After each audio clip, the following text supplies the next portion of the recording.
नासिन पीर जो ॻोठ भरिसां गवर्नमेंट प्राइमरी स्कूल सांगी अबड़ा जी इमारत गुज़िरियल 15 सालनि खां ज़बून हाल बणियल आहे, जंहिं करे 200 खां वधीक शागिर्द ऐं शागिर्दियाणियूं पुराणे छपरे में खुलियल आसमान हेठि पट ते वेही तालीम पढ़ाइण ते मजबूर आहिनि। उन हवाले सां ॾिसूं था अब्दुल रज़ाक कलहोड़ो जी हीअ रिपोर्ट।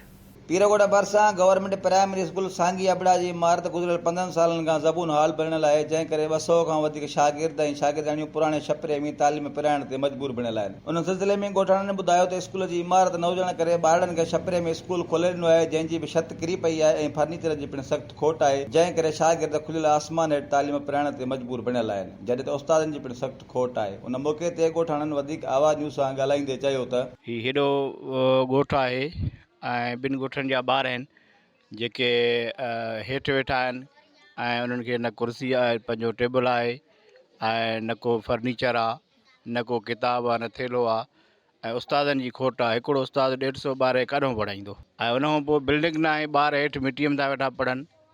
बराए महिरबानी इन सांगी अबड़ा जे नाले सां जेको आहे स्कूल, इनखे बिल्डिंग ॾिनी वञे जल्दी फौरी तौर ते, ताकी असांजो जेको आहे त नौजवान नसुल मुस्तक़बिल असांजो सुठो थिए, ॿार पढ़ी पवनि। इहा त स्कूल त सरकार असांखे 88 में ॾिनो, उन खां पोइ स्कूल हेकर बि पाण तामीर करायोसीं ॻोठाणनि जे तहत, थोरो किरी पियो, वरी ॿीहर हेको हाणे 3-4 सालनि खां स्कूल ख़तमु आहे असांजो। 2 ॻोठ ऐं सांगी अबड़ा प्लस वाहिद बख़्श अबड़ो, ॿिन्ही ॻोठनि जा तक़रीबन 100 खां मथे 200 जे विच में हिते ॿार आहिनि। बिल्डिंग बिल्कुलु ख़तमु थी वई आहे, वरी बरसाति में जेका रही खुई उहा सफ़ा ख़तमु थी वई आहे। हाणे उन में कुझु बि न आहे। हाणे ॿार असां पंहिंजे मदरसे में हिकिड़ो प्लाट ॾिनो आहे, उन में था पढ़ायूं। तक़रीबन 100 खां मथे आहिनि ॿार असांजा। ॿुधो साईं, असांजी जेको आहे सरकार खे अपील आहे त सेक्रेटरी साहिब खे, DO साहिब खे, TO साहिब खे, सभिनी खे असांजी अपील आहे त असांखे बिल्डिंग बि ॾिनी वञे, उन सां गॾु असांखे जेको आहे फर्नीचर बि ॾिनो वञे ॿारनि जो। छो त वेठा बि स्टाफ जे भरिसां हिते, ऐं जेको आहे सो महिरबानी करे असांजे DO साहिब खे बि ऐं सेक्रेटरी साहिब खे बि अपील आहे त इन जे लाइ का जल्द महिरबानी कनि, न त हाणे वीचारा हेठि वेही ॿार 200 खां मथे ॿार हिन वक़्तु आहिनि। 70 छोकिरियूं आहिनि ऐं 130 छोकिरा हिन वक़्तु आहिनि जेके एनरोलमेंट।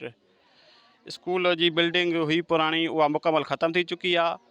उहा हाणे असां शिफ्ट कयो आहे हेॾे। हिन वक़्तु न फर्नीचर आहे, न बिल्डिंग आहे ऐं न ॿारनि खे किताब आहिनि। सो सिंध हुकूमत ऐं निगरान वॾे वज़ीर ऐं सेक्रेटरी साहिब एजुकेशन ऐं मिनिस्टर एजुकेशन खे अर्ज़ु था करियूं त सांगी अबड़ा गवर्नमेंट प्राइमरी स्कूल खे बिल्डिंग। सांगी अबड़ा जे ॻोठाणनि तालीम खाते जे अख़्तियारनि खां मुतालबो कयो त फौरी तौर ते स्कूल जी इमारत जी नए सिर तामीर कराए वधीक उस्ताद मुक़ररु करे फर्नीचर जी खोट ख़तमु कई वञे। कैमरामैन शकील कलोड़ो सां गॾु अब्दुल रज़ाक कलोड़ो, आवाज़ न्यूज़ पीर जो ॻोठ।